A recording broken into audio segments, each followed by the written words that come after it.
Frank Klose, kind enough to join us for a couple moments. Sports Talk Philly, and of course, Phillies Insider for 97.3 ESPN FM. The Phils fall to the Red Sox again, Frank.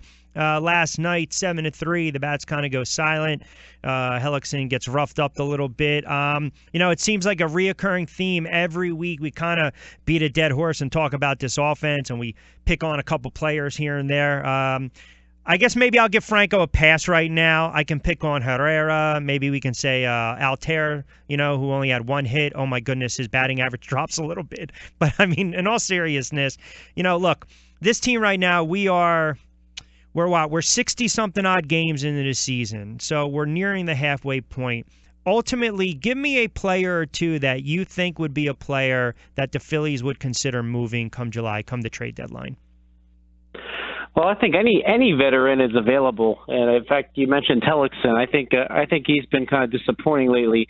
I think they really thought that he would, for right now, kind of stabilize things, and then would be a stabilizing force for a contender right after. So I think he's kind of the wild card in all this. I think he really needs to show over the next 6 weeks that he's his old self, and he's a reliable arm that's going to give you six innings every time, not to be like a top of the rotation starter, but if he could pitch like a number 4 on a good team, I could see a team like the Yankees bringing him on as with CC. Kind of that back end of the right. So I think right now they really need more from him, not so much for in a way for the Phillies right now, in that he stabilizes the pitching staff, but for later too, because teams need pitching, and if he could be what Joe Blanton was to the Phillies in 2008 for another team, then that's the kind of player that the teams tend to pick up, and I think he's a nice fit with the Yankees if he's pitching well.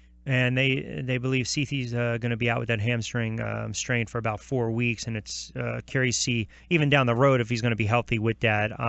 It's a good point you bring up. Listen, I know we pick on Franco. I know he went 0 for 4, but prior to that, the first 2 games of the series, he was 6 for 9, had a couple ribbies, got on base.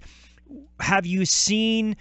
And I guess it's hard to really answer this. I can't ask you if you've seen more confidence at the plate, but what have you seen from him over the last several games, especially those first 2 games of this 3-game set, where maybe he's starting to build to something, and maybe he can turn this around a little bit. I think his game as a designated hitter helped. If you remember, on Monday he was the DH. Yep. Andres Blanco got to play third base, so it was kind of a day off. At least mentally in the field. I know we've talked about how his head has seemed out of the game at third base a little bit. So I think that actually kind of helped him, because he just had to focus on hitting. He only had to hit when his turn was up in the lineup, and he had a couple hits. So I thought he seemed to calm down a little bit. And I know we talked about him getting possibly some time at AAA to kind of get his head right. But with Cesar Hernandez going out for 6 weeks, they really can't afford to send him down. They need that infielder. So I think they basically, what they tried to do was say, all right, you're going to be a designated hitter for a day. This is your mental break, and we're going to see what you can do. And I think he's coming around. And I know the Phillies like to talk about the exit velocity off his bat is still been up, which is a good sign. And some of the other advanced metrics they use, like batting average on balls in play, like he's making a lot of contact still. That's getting that's going for outs. So a lot of people felt that that would kind of work its way back up, the batting average on balls in play to somewhat of a usual mean where it usually is for most players. So I think he's coming around, and I think what we were talking about, if you remember earlier in the season, is what is he really? Is he really a number 3 or 4 hitter, or should he be somebody who bats 6? Yeah. Well, maybe that's what you're figuring out. He should be a 6 hitter, and the whole crux of the lineup's production, has to be from him. So I think it's better if he's worked down the lineup a little bit, and maybe you can get away with that right now with Howie Kendrick hitting well and Tommy Joseph hitting well. So maybe he slots in as a number 6 hole hitter, and there's nothing wrong with that. Listen, they won 8. They've lost 8 in a row after that brief 3-4 game, 5-game winning streak.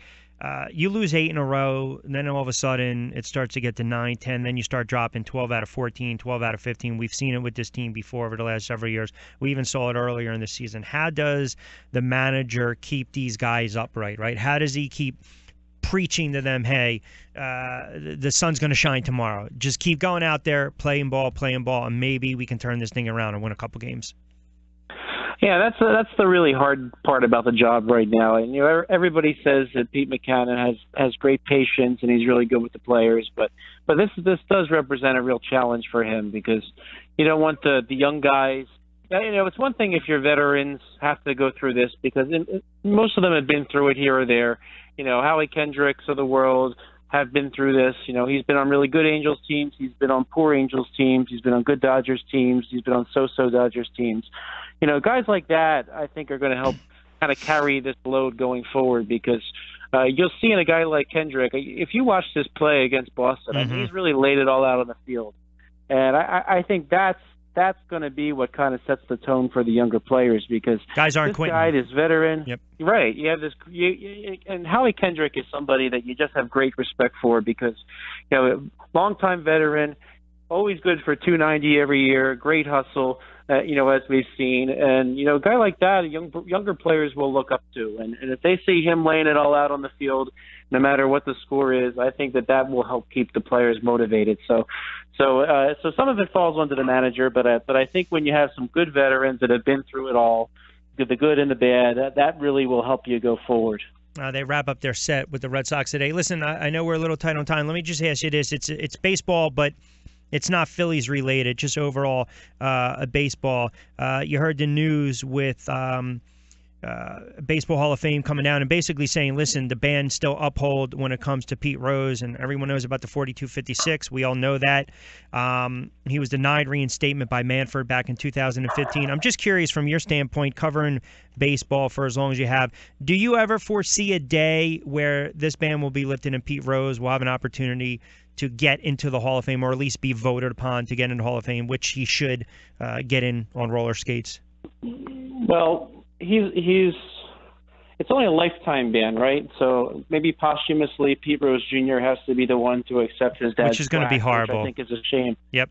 Which is a shame, because I think Pete really had his chance last time around, and from what I understand, in the last round when Rob Manfred actually said, okay, I'll listen to your case, kind of the word was that he still wasn't fully forthright with what happened. So now I don't know those details, but I think he kind of blew his chance, because he would admit to some things and not other things. There are some people that say he wasn't just betting on his own team to win every night. There were other bets out there. So I think this is all kind of hearsay, but kind of the consensus is that Pete still wasn't really fully forthright in this when he got this last chance. So I think that kind of did him in. But I do think it's nice that he is allowed to be on the walls of fame. They finally sort of said, okay, well, this lifetime ban means you can never work for a team, but you can certainly be a part of the game's activities. So I think that's kind of nice. So they kind of opened that up to him. So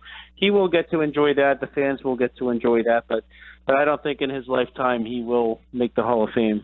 I agree 100% with that. All right, my friend, good stuff as always. I know we're a little pressed on time. We will talk next week. You got the 4-game set closing out today with the Phillies and the Red Sox. Of course, they'll be back in action over the weekend as well. We will talk next Thursday. Appreciate the insight as always. Thank you.